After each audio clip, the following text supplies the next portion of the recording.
Hey everyone, welcome to the show. So lots of news to share today regarding convicted felon Donald Trump. His campaign was caught yet again paying people to attend one of his rallies. Yeah, he had more dementia dawn moments at that rally, and the post-conviction polling and focus groups are not looking good for the foaming at the mouth dictator. But first, I want to start off with an update on his failing social media site. As you see here on the screen, DJT stock took another dip in price today. So for those listening on the podcast, the stock is at just over $42 a share, and it dropped even down to $41.06 this morning. Since Trump's conviction, it's been bouncing around between like $45 and $48. Even that was low, considering the one-year high was almost $80 per share, but it took a hit today because of this. So a new auditor confirmed that Trump's so-called media company lost $58 million last year. You might recall Trump was forced to ditch his previous auditor because the SEC found that they had made errors, or so-called errors, in almost every single one of their audits for other companies. When you're making that many errors, I would question whether it's not really a mistake or not. But the SEC charged them with crimes, and they called the company a, quote, sham audit mill. So, gee, I wonder why Trump wanted that company to do his audits. It's a big mystery, isn't it? Next up is news that Trump's campaign paid people to attend his rally in Nevada. So what you're seeing on your screen is the actual ad that was posted on Craigslist. People shared this on social media over the weekend. And again, for anyone on the podcast, the ad is very explicit. It says, quote, paid to attend Trump rally, Sunset Park. And then the campaign was offering $75 as a flat fee for 3 to 4 hours of work, as they put it. And the ad asked attendees to wear Trump-branded shirts and to carry a sign. And they said that they would give a $50 bonus if the person ended up on the news. And then as proof of attendance, the ad said, quote, we ask that you take photos of the event for confirmation and marketing purposes. This is just hashtag sad in all caps, right?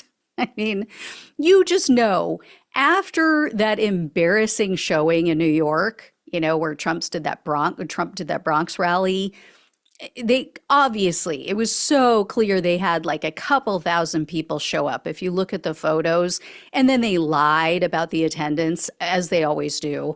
But I'm sure Trump had a complete meltdown after that event.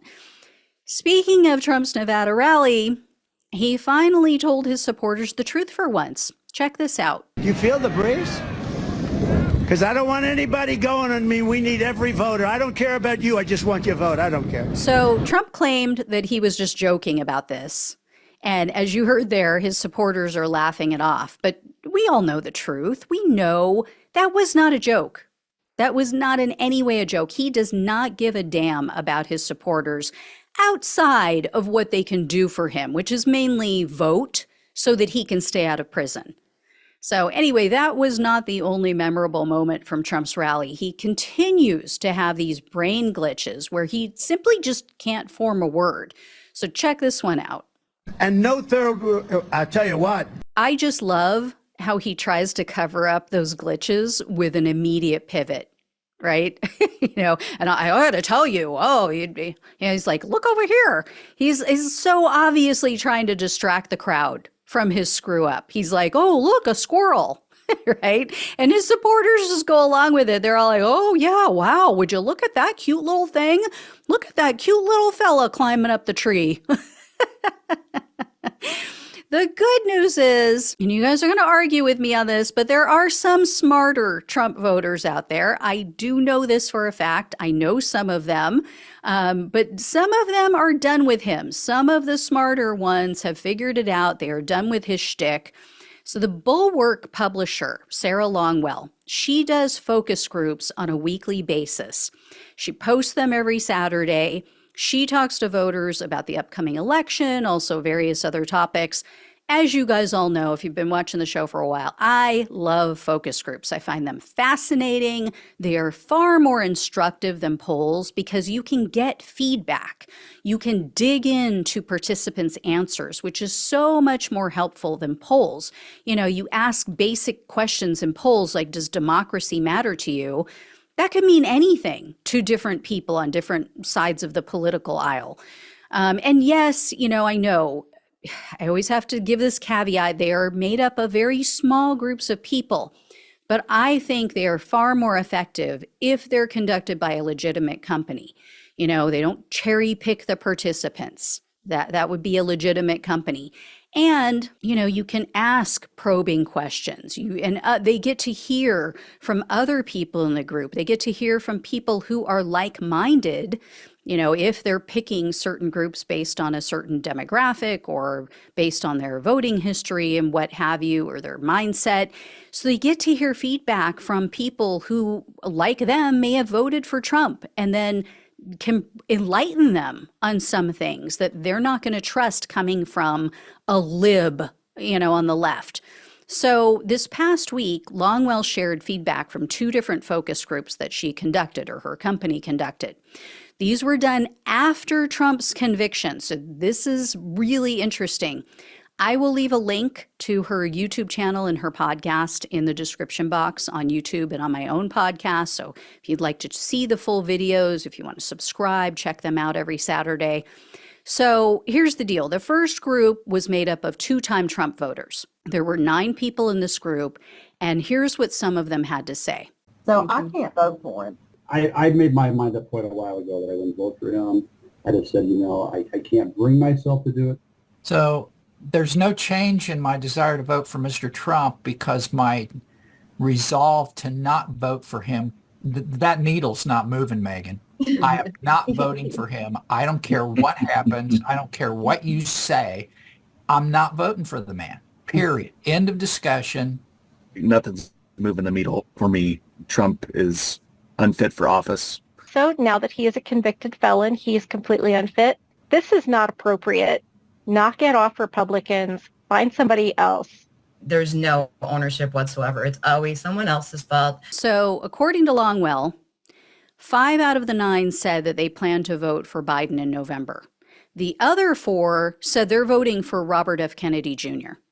So again, these are people who cast their ballot for Trump in both 2016 and 2020, but not a single one of these people said that they would vote for him again. And that included a guy in this first group who's an attorney. He said he thought the hush money trial, he referred to it as a, quote, miscarriage of justice. Clearly, he didn't pay attention to the details of the trial. Clearly he didn't know about all of the testimony. But even he said he thinks Trump is guilty in the classified documents case, so he is going to vote for RFK Jr. The next focus group that they did was made up of swing voters. So these are people who went for Trump in 2016, then they switched to Biden in 2020. Now they don't like either one. These are the people who Longwell refers to as double haters. So here's a bit of what they had to say about Trump and his conviction. I'm really having a hard time wrapping my head around how they're going to let somebody run for president that has been convicted of 34 felonies. Truthfully, he shouldn't be allowed to run for president ever again, and he should be in jail. I don't really want to vote for him anyway, so it did not affect me one way or the other. I feel like he's corrupt anyway, so I wasn't going to, but more so, it makes me want to engage with others that are pro him to go, are you serious? It makes me want to have more of a conversation with my neighbors and in my community. Now, there are a couple of people who were in this group who did the both sides BS. One woman sounded like she was 895 years old. I mean, she could just have whatever it is that Susan Collins has, but she's got that, oh my God, I'm surprised and shocked. Anyway, this woman in this group, she falsely said Biden shouldn't run because he has just as many felonies as Trump. I mean, tell me where you get your news without telling me where you get your news. Am I right?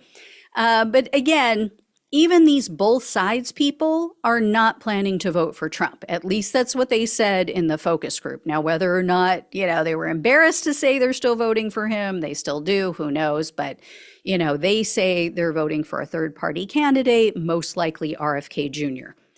As with the first group, though, the majority said that they're voting for Biden again. So that was the Trump issue. There were also in these focus group podcasts, or the focus groups, I should say, there were some interesting comments about Hunter Biden and his trial and his charges. So I definitely recommend you guys check out the full video or the podcast. Again, I'm going to leave the links below on YouTube and the podcast. There's nowhere for me to leave it on TikTok, so you just have to go to YouTube to find it, or Google. I think the group is called the Focus Group Podcast, or her YouTube channel. So anyway, guys, hope you got something out of all that. We'll see what happens. Again, these are small groups. This is a snapshot, but we have seen polling that also goes along with this. So it's clear there are people out there who are having a tough time wrapping their mind around the idea of voting for a convicted felon. And as I said in another video, Democrats need to just harness this. They need to beat him over the head with it, not physically, metaphorically speaking, but they need to slam him with the convicted felon moniker every chance they get. He needs to be branded with this, like cattle. I mean, he needs to wear it. And I hate using that metaphor because, as a vegan, obviously. But anyway, you guys know what I mean. They just need to hit him with this at every opportunity. They need to grow a pair of ovaries, stop being such little pansy asses, stop getting in their own way, just slam him with it like the Republicans would do if the situation was reversed, like they will do if Hunter Biden is convicted. So anyway, I will let you all know when I hear more. Thank you so much for watching and listening. Please like, please share, and subscribe. Please donate if you can. Love you all. Take care. Talk with you soon.